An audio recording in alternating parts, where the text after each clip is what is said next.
మీ ఆధ్యాత్మిక మనుగడకు ఏదైనా అడ్డు తగిలినా లేదా ప్రతిబంధకమవుతున్నా వాటి సంగతి ప్రకృతి చూసుకుంటుంది అన్న ఏకైక ఆలోచనను నాకు బాబూజీ ఇచ్చారు.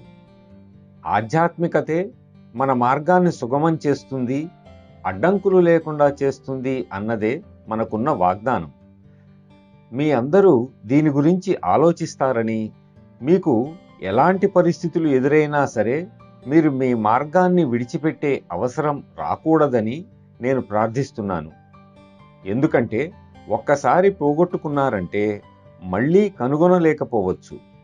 ఒకవేళ కనుగొనలేకపోతే రంగస్థలం మీద ప్రతి సాయంత్రం నటిస్తూ ఏ విధంగా నటుడు రంగస్థలానికి పరిమితమైపోతాడో అదేవిధంగా ఇక్కడికి మనం మరల వస్తూ ఈ భూమికి అంటిపెట్టుకుపోతాం. నేను మీ అందరి కోసం ప్రార్థిస్తాను.